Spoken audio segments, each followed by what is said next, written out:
والإسلام ديني ومحمدا رسول الله ويقيني. بسم الله الرحمن الرحيم. الحمد لله رب العالمين وبه نستعين على أمور الدنيا والدين والصلاة والسلام على أشرف الأنبياء والمرسلين وعلى آله وصحبه وذريته ومن تبعهم إلى يوم الدين. قال الله تعالى في كتابه الكريم: أعوذ بالله من الشيطان الرجيم. يا أيها الذين آمنوا اتقوا الله حق تقاته ولا تموتن إلا وأنتم مسلمون. يا أيها الناس اتقوا ربكم الذي خلقكم من نفس واحدة وخلق منها زوجها وبث منهما رجالا كثيرا ونساء واتقوا الله الذي تساءلون به والأرحام إن الله كان عليكم رقيبا. يا أيها الذين آمنوا اتقوا الله وقولوا قولا سديدا يصلح لكم أعمالكم ويغفر لكم ذنوبكم ومن يطع الله ورسوله فقد فاز فوزا عظيما. فإن خير الحديث كتاب الله وخير الهدي هدي محمد صلى الله عليه وآله وسلم وشر الأمور محدثاتها وكل محدثات بدعة وكل بدعة ضلالة وكل ضلالة في النار. Hadirin hadirat Bapak Ibu rahimani wa rahimakumullah. Alhamdulillah wa syukurillah. Puji syukur kita panjatkan kepada Allah Rabbul Izzat, Allah Subhanahu wa taala yang senantiasa memberikan nikmat dan rahmat kepada kita semua. Juga pagi ini kita masih bisa memenuhi panggilannya dalam rangka sholat subuh berjamaah, kemudian sholat ilmi. Semoga semuanya menjadikan sebab kita dimudahkan jalan menuju surga, menjadikan sebab dosa-dosa kita diampuni oleh Allah Subhanahu wa taala dan juga diangkat derajatnya oleh Allah baik di dunia maupun di akhirat kelak. Amin ya rabbal alamin. Salawat dan juga salam tercurahkan kepada kita Muhammad sallallahu alaihi wasallam dan kepada para sahabatnya, para keluarganya, serta pengikut setianya hingga yaumil qiyamah. Masih faedah hadis yang hadis qudsi panjang itu dari Abi Dzar Al-Ghifari riwayat Imam Muslim sampai faedah yang nomor 11. Yang nomor 11 faedahnya adalah Allah tatlubal hidayah illa minallah. Jangan sekali-kali meminta petunjuk, meminta hidayah, meminta wangsit kepada selain Allah. Dia harus meminta kepada Allah. Misalnya minta wangsit kepada jiwa laut, jiwa gunung, atau janyang, atau apapun ya. Jadi petunjuk murni dari Allah Subhanahu wa taala yang disebut dengan petunjuk taufik. Maka hidayah itu kan dua, ada hidayah taufik dan ada hidayah irsad. Hidayah taufik, ada hidayah irsad. Yang hidayah taufik inilah yang la tadlu ila minallah. Tidak sekali-kali minta kecuali kepada Allah Subhanahu wa taala. La yastatiu ahadun ayahdiyaka hidayah taufik illa minallah. Karena tidak ada satupun yang bisa memberikan petunjuk hidayah taufik ini kecuali hanya Allah. Nabi Muhammad pun tidak mampu untuk memberikan hidayah taufik ini kepada yang beliau kehendaki. Buktinya juga tidak bisa mengislamkan pamannya pamannya yang bernama Abu Thalib. Dan juga orang-orang kerabat dekat tidak semuanya kemudian mendapatkan hidayah walaupun setiap hari bertemu dengan Nabi Muhammad Sallallahu Alaihi Wasallam. Seorang nabi saja tidak mampu, bagaimana kalau bukan nabi hanya seorang kitab biasa? Maka hidayah taufik harus meminta hanya kepada Allah Subhanahu wa taala. Kemudian yang kedua hidayatul irsyad atau hidayatul jalalah. Wa hali tasihu an tatlubaha min ghairilah mimman indahu ilmun. Hidayah jalalah atau hidayah irsyad ini yang hidayah menjadi sebuah wasilah, yang petunjuk menjadikan sebuah wasilah. Misalnya kita minta petunjuk jalan untuk mengantarkan ke suatu tempat, boleh pada orang yang memang mau jalan tersebut. Ya. Misalnya kita mau ke Solo, itu yang minta ditunjukkan jalan orang yang melihat apa yang mengerti Solo. Kita mau ke Jogja, minta petunjuk jalan, ya orang yang tahu Jogja. Maksudnya kalau kayak petunjuk jalan itu yang begitu juga ketika kita mau minta petunjuk agar kita itu memahami ilmu agama kemudian bisa sampai kepada Allah, ya hidayah itu jalannya itu banyak kepada orang yang memahami. Ada seorang ustaz, seorang guru, seorang yang ahli. Ini namanya hidayatul irsyad atau hidayatul jalalah. Tapi tidak semua orang yang hidayatul irsyadnya itu sudah ditunjukkan dengan petunjuk yang benar, tapi terus dia mendapatkan petunjuk taufik belum tentu. Banyak orang yang hafal Al-Quran, tahu maknanya, tapi tidak dapat petunjuk. Bahkan tidak masuk Islam saja.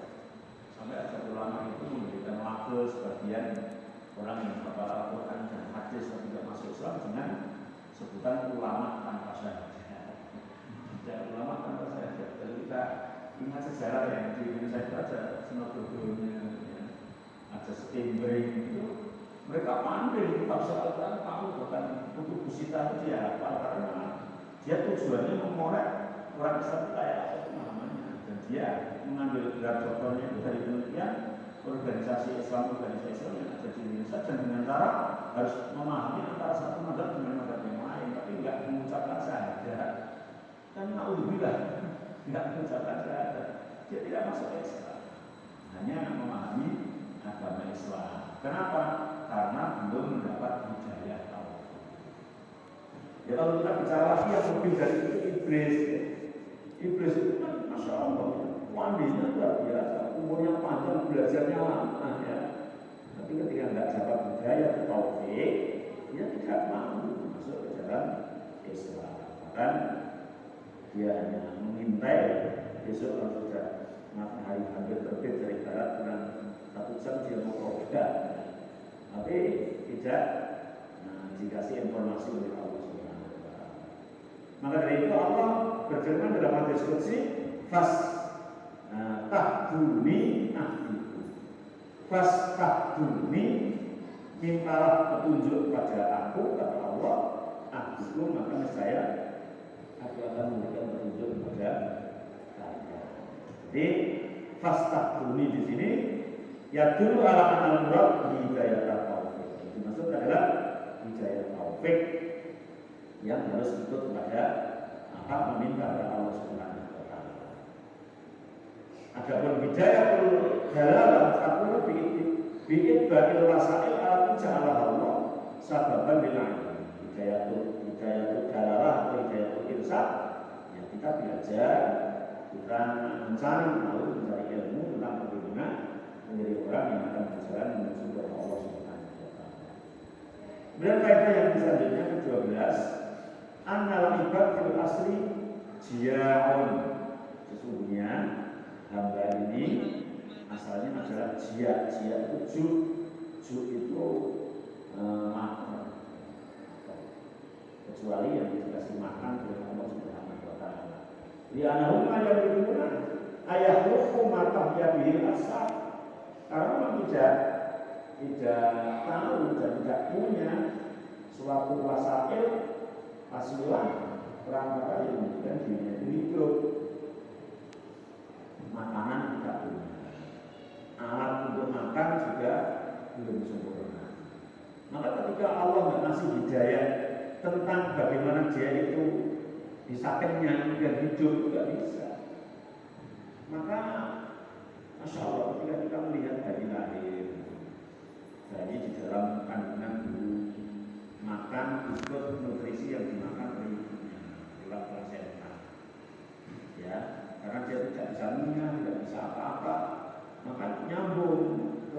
pusat dari ibunya ke anaknya itu kan. Ketika lahir kan itu dipotong sama Mbak Jugul, gaji. Terus sering beda, pusatnya dipotong. Dia sudah tidak bisa mengalirkan makanan ibunya, tidak bisa mengalirkan makanan ke bayi itu. Jalan makanannya dipotong. Maka Allah ngasih hidayah kepada anak tersebut punya ilmu yang namanya nenyut. Maka ketika lahir dan rekan-rekannya ibunya itu padahal dari bermain. Yang sering siapa? Gitu ya. Ini namanya hidayah dari Allah untuk dia itu.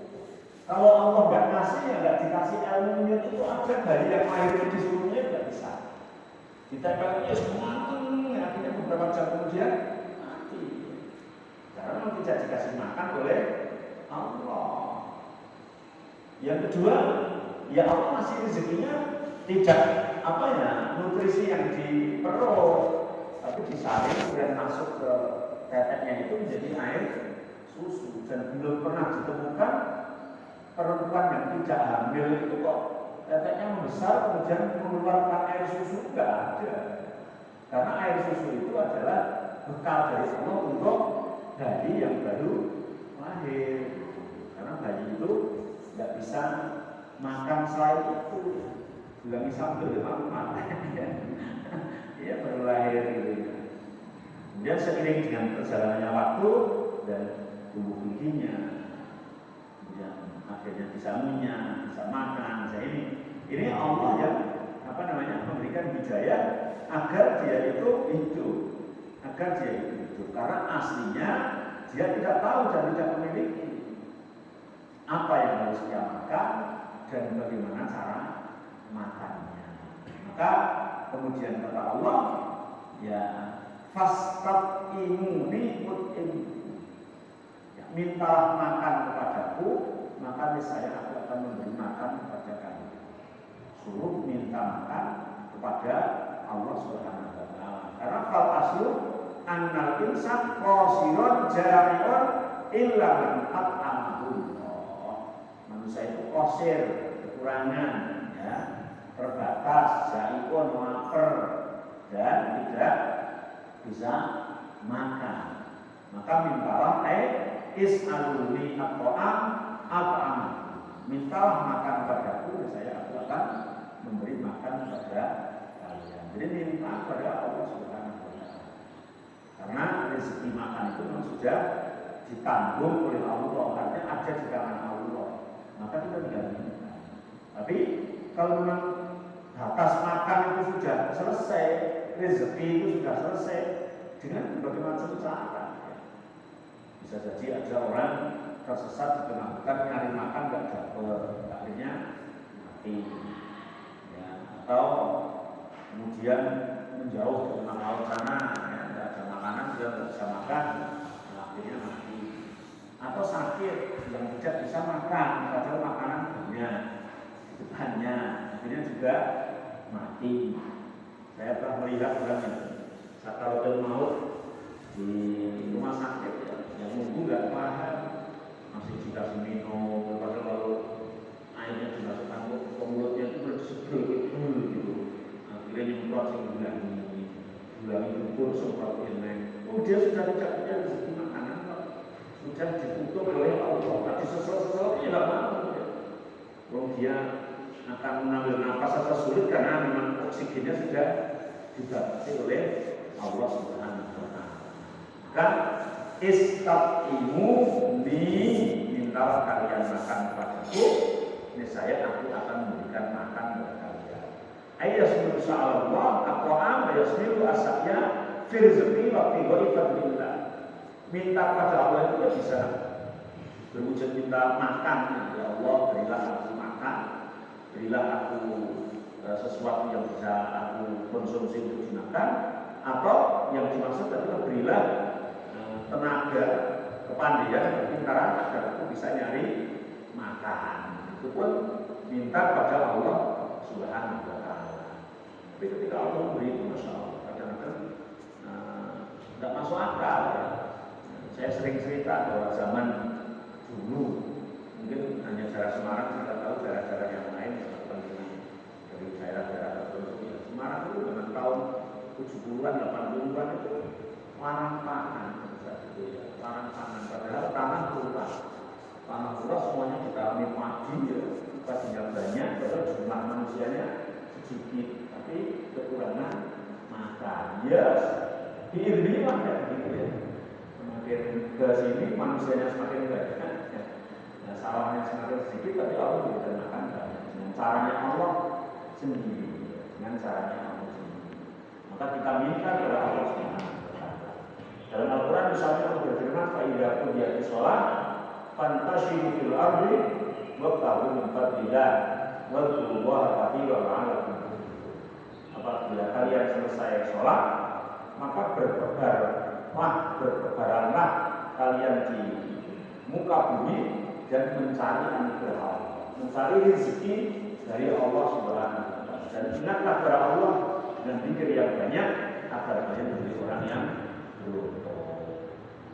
Kemudian di dalam firman yang lain Allah berfirman, "Walladzi ja'ala lakumul ardha dzalulan famshu fi manakibiha wa kulu min rizqihi wa ilaihi nusyur."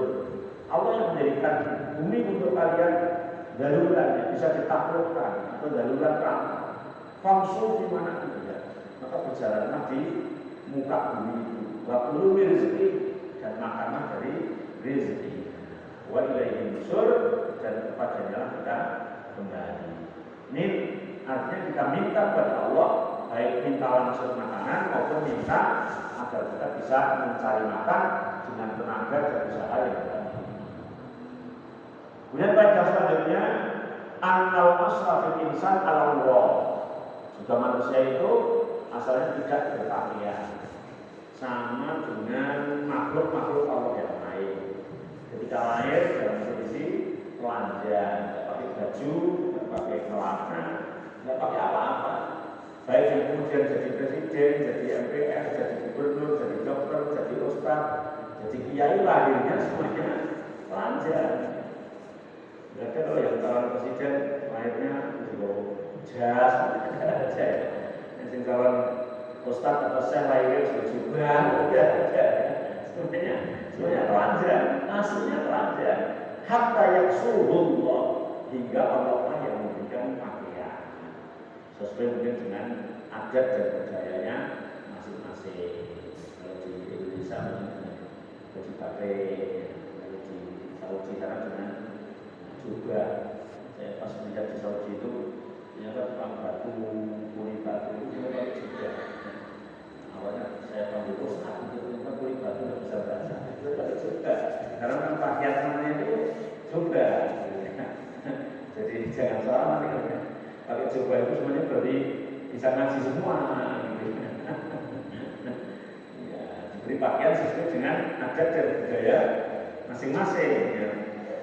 Karena asalnya adalah telanjang. Kemudian Allah lah yang memberi pakaian.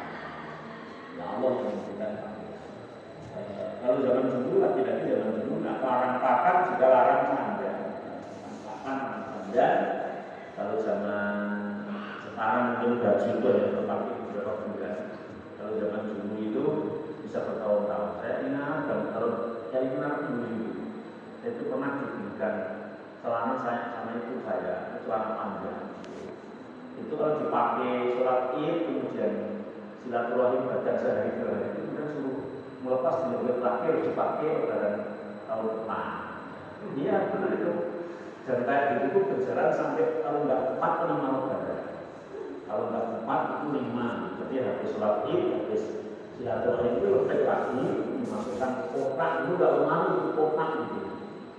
Dan saya ingat itu kalau nggak yang ke-4, yang ke-5 itu dikeluarkan, dipakai, habis pakai kita keluar sholat itu melihat teman-teman yang lain pakai celananya sudah beda. Saya nangis pulang ke rumah. Bu, celananya kacanya kurang kode. Ternyata awalnya itu saya diberikan celana yang dalamnya itu ombo itu loh. Kalau dulu bilang sombiro yang gini itu loh, kayak jadi kompot itu kan. Ya, dan di tahun keempat atau enggak kelima itu sudah model baggy, jadi sudah ganti acara gitu. Ternyata celana saya masih, karena nggak mau pakai kayak gitu.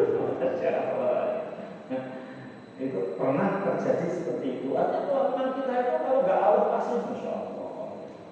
Ya dulu yang namanya pakaian tambal-tambalan itu sudah terbiasa. Sekarang sobek dikit aja sudah.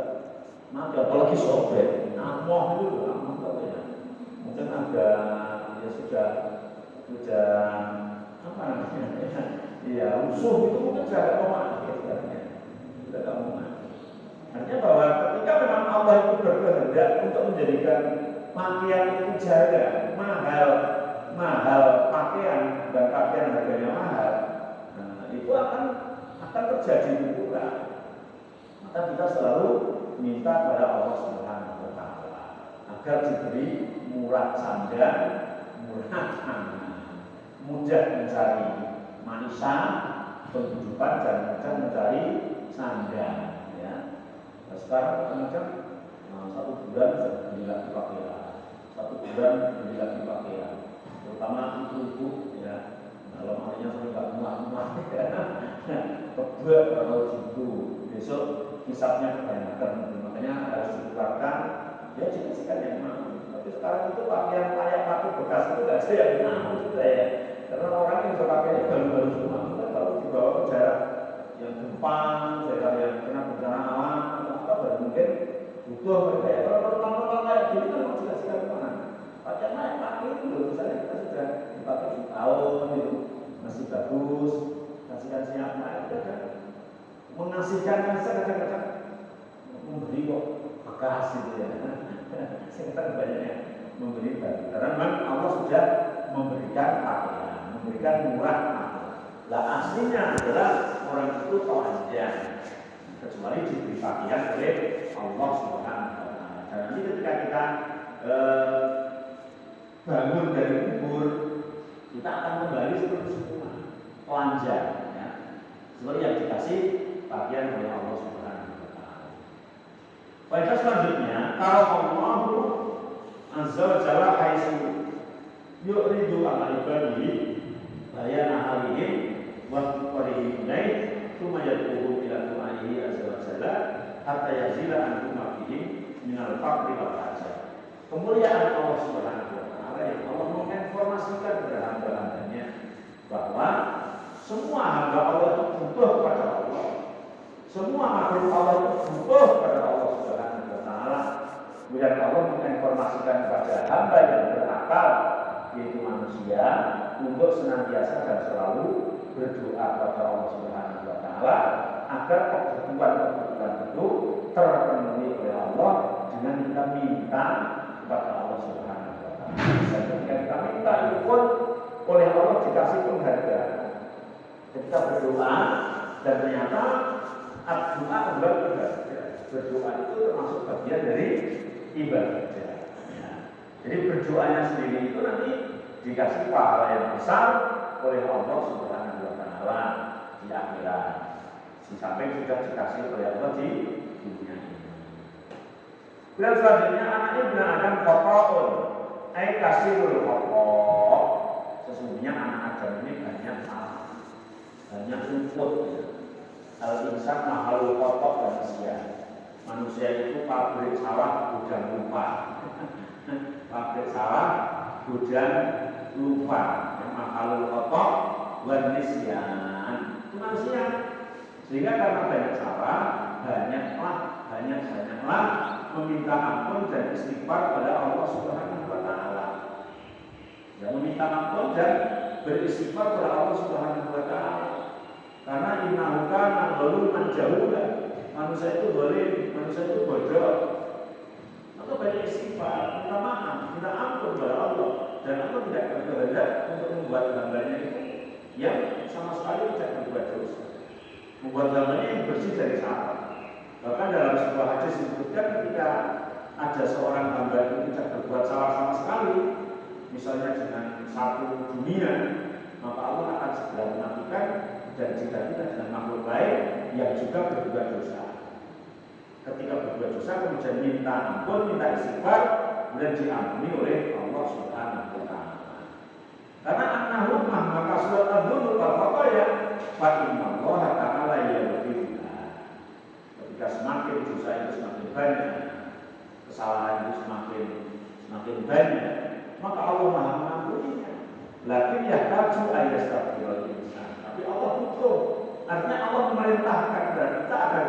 beristighfar kepada Allah. Ayo, siapa yang salah kemudian mengakui kesalahannya. Orang itu lebih baik salah mengakui kesalahannya daripada benar tapi sombong mengakui kebenarannya. Iya, lebih baik salah tapi mengaku kalau dia salah daripada benar tapi kemudian merasa tidak pernah salah. Artinya jadi kayak iblis. Ya, yang mungkin karena dari badannya 1000 tahun, kemudian bahan diciptakannya unggul daripada manusia, seolah-olah pernah tergelincir, maka akhirnya menjadi sombong dan akhirnya salahnya besar sekali tidak diampuni oleh Allah Subhanahu wa Ta'ala. Maka lebih baik kayak Adam yang salah makan buah yang dilarang oleh Allah di dalam surga, kemudian mengakui kesalahannya. Rabbana zalamna anfusana wa illam taghfir lana wa tarhamna lanakunanna minal khasirin. Ya Allah, aku ini menganiaya diri kami sendiri. Kalau Engkau tidak mengasihaninya dan tidak mengampuninya, maka aku akan menjadi orang yang rugi. Mengakui kesalahannya, maka diampuni oleh Allah Subhanahu wa Ta'ala dan kemudian dikembalikan lagi ke dalam surganya Allah Subhanahu wa Ta'ala. Fastaghfiruni aghfir lakum. Ya, maka mintalah ampun kepada aku dan aku akan mengampuni kalian. Jadi kalau iblis merasa benar dan tidak merasa kalau dia punya salah, sehingga ketika diperintah untuk sujud kepada Nabi Adam, dia lah ngapain aku harus sujud kepada Adam ya Allah gitu kan? Jawabannya ngapain gitu? Nah, kan dia diciptakan dari tanah, aku dari Nabi, harusnya dia yang sujud kepada aku. Harusnya diatur malah mau ngatur, diatur Allah malah mau ngatur Allah. Mungkin sekarang banyak orang yang mengambil ilmunya iblis, ya. Diatur Allah malah mau ngatur. Ada orang yang diatur Allah tentang waris misalnya, kamu anak perempuan separuh saja, yang laki-laki satu bagian. Oh gitu kan? Juga gitu kalau sama-sama anak ya sama. Jadi diatur Allah malah mau ngatur. Ya, karena kata iblis tadi harusnya itu Adam yang sujud pada saya, enggak rasio itu Allah. Masa api sujud sama tanah, harusnya tanah yang tunduk sama api. Itu kan secara akalnya iblis. Nah, tapi kalau Nabi Adam tidak, samina wa rahmah. Kadang kita seperti itu. Kita tidak hukum Allah seolah-olah tidak sesuai dengan akal kita, maka kemudian bila mau mengatur Allah Subhanahu wa Ta'ala. Kemudian al-istighfar yakun ala wajhain. Istighfar itu ada dua. Yang pertama tawakul maghfirah billahi, minta ampunan dengan ucapan Allahumma ighfirli, astaghfirullah, astaghfiruka, dan seterusnya Rabbil ighfirli. Itu namanya minta ampun dengan ucapan. Tapi bisa minta ampun dengan amalan. Ya amalan-amalan yang menjadikan terhapusnya dosa. Dengan berangkat ke masjid, menunggu dari rumahnya, kemudian melangkahkan kakinya, setiap langkah menghapus dosa, setiap langkah yang satunya mengangkat derajat. Itu berarti kita sedang beristighfar kepada Allah dengan perbuatan, atau dengan zikir-zikir yang lain. Misalnya Rasulullah mengatakan man qala subhanallah wa bihamdihi fil yawmi tamarra ghufira khatayahu wa in kana mislu zabatil bahr. Siapa yang mengucapkan subhanallah wa bihamdihi sehari 100 kali, maka dosanya diampuni oleh Allah walaupun jumlahnya sebanyak buih di lautan. Buih di lautan itu banyak banget. Ya, tapi dengan subhanallah wa bihamdihi 100 kali maka akan diampuni oleh Allah Subhanahu wa Ta'ala. Atau dengan amalan-amalan yang lain yang dengan amalan itu menghapus dosa. Sholat lima waktu misalnya, karena kata Rasulullah sholat lima waktu antara sholat satu dengan sholat yang lain. Jumatan misalnya, Jumat satu dengan Jumat yang lain. Puasa Ramadan, Ramadan satu dengan Ramadan yang lain. Dengan umroh satu dengan umroh yang lain. Mukaffiratun lima bainahu, akan menjadi penebus dosa secara keduanya. Maka ketika kita mengamalkan itu berarti kita sedang istighfar kepada Allah dengan perbuatan. Kalau kita dengan astagfirullah, astagfirullah, astagfirullah, astagfirullah, berarti dengan lisan. Bisa mungkin dua-duanya, ya lisan, ada perbuatan. Allah Ta'ala yaghfiru dzunuba jami'an wa hadza liman istaghfar. Allah itu mengampuni semua dosa kalau kita ampun, kalau bertobat. Dosa syirik tidak diampuni itu kalau tidak taubat. Begitu juga dosa hakul adam tidak diampuni kalau tidak diselesaikan. Kalau diselesaikan tidak ada dosa yang tidak terampuni itu tidak ada kalau kita bertaubat. Syirik pun juga diampuni, ya Allah, ampunilah kesyirikanku ya Allah, saya sudah tidak akan kembali lagi ya Allah, menyesal aku ya Allah, diampuni. Semuanya dulu kan juga pada syirik. Umar bin Khattab sebelum masuk Islam syirik, ya, dan mereka melakukan kemusyrikan semuanya, menyembah berhala semuanya sebelumnya. Tapi bertobat kepada Allah dan diampuni oleh Allah Subhanahu wa Ta'ala. Fastaghfiruni, mintalah ampun kepada ini kalau bertobat saya diampuni oleh Allah Subhanahu wa Ta'ala. Kemudian kama sultanillahi wa ghinahu an khalqihi. Kemudian kesempurnaan kekuasaan Allah Subhanahu wa Ta'ala. Ya, kesempurnaan kekuasaan Allah Subhanahu wa Ta'ala. Sampai Allah mengatakan innakum lan tablughu dzurri wa lan tablughu naf'i. Kamu tidak akan bisa memberikan mabarat kepadaku atau memberikan manfaat padaku. Misalnya manusia dari zaman Nabi Adam sampai ila yaumil kiamah, orangnya itu seperti Abu Bakar semua, tidak akan menambah kekayaan Allah. Atau dibalik orangnya itu seperti Abu Jahal semua, dia tidak akan mengurangi kekayaan Allah, tidak akan mengurangi kemuliaan Allah Subhanahu wa Ta'ala. Ini menunjukkan bahwa kesempurnaan kerajaan Allah Subhanahu wa Ta'ala, kesempurnaan kekayaan Allah Subhanahu wa Ta'ala. Karena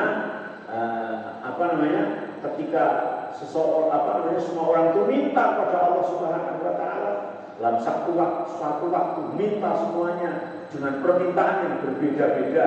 Kemudian Allah mengasih satu-satu sesuai dengan permintaannya itu, tidak akan sedikit pun mengurangi kekayaan Allah, kecuali hanya seperti jarum dimasukkan ke laut, kemudian diangkat lagi, air yang terbawa di jarum itulah gambaran menguranginya kekayaan Allah Subhanahu wa Ta'ala. Ya, enggak mengurangi sedikit pun ya.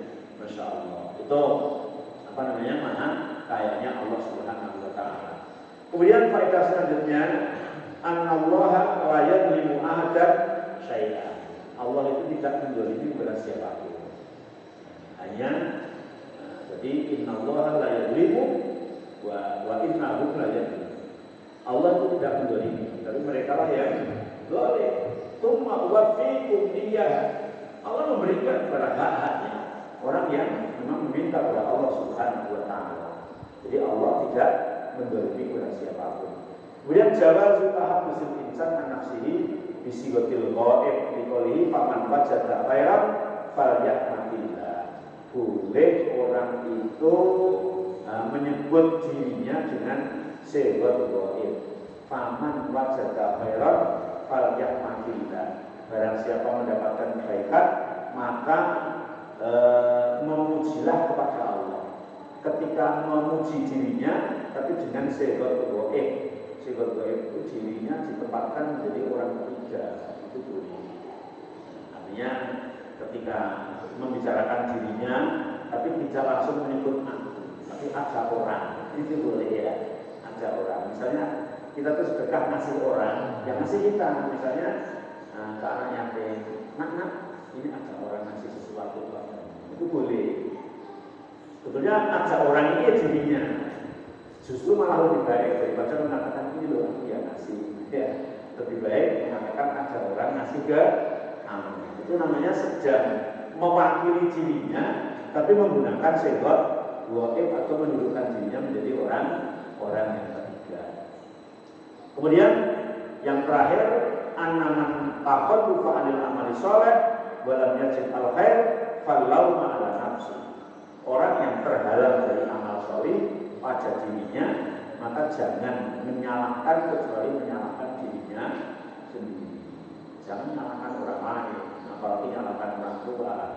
Aku jadi bodoh kayak gini itu karena orang tua tua, nah jangan ya. Karena dulu banyak orang tua bodoh anaknya kita itu ya. Misalnya terus miskin juga menyalahkan bapaknya. Aku miskin itu bapakku miskin, keturunan miskin, namanya kayak bapaknya, nggak betul toh, nggak betul itu. Harus yang disalahkan dirinya. Kalau saya bodoh berarti saya kurang belajar. Kalau saya miskin mungkin saya masih kurang berusaha dalam bekerja yang baik. Terus kalau saya itu sakit-sakitan mungkin pola makan saya yang tidak benar sebenarnya. Memang aku keturunan ngoronan. Akhirnya kan orang tua sakit hati jadinya ya. Masa orang tua yang disalah-salahin.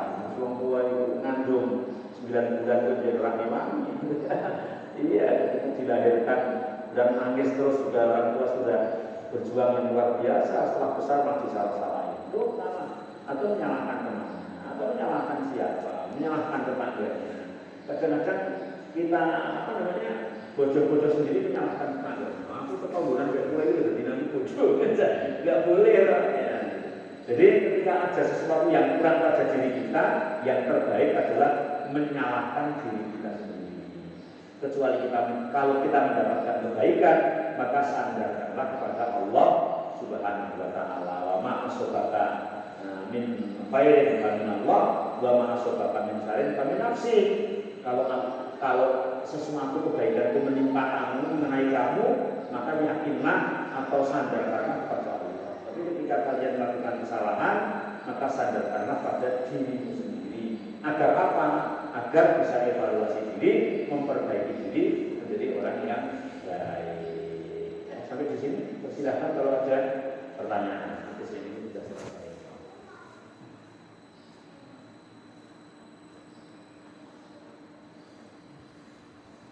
Ini ramen satu lebaran dari Bapak Ibu seperti kan ramen satu lebaran. Biasanya seminggu lebaran dari ramen. Silakan ada pertanyaan? Kalau tidak ada, ya cukup sampai di sini. Subhanallah wa bihamdika, asyhadu an la ilaha illa anta, astaghfiruka wa atubu ilaik. Wassalamualaikum.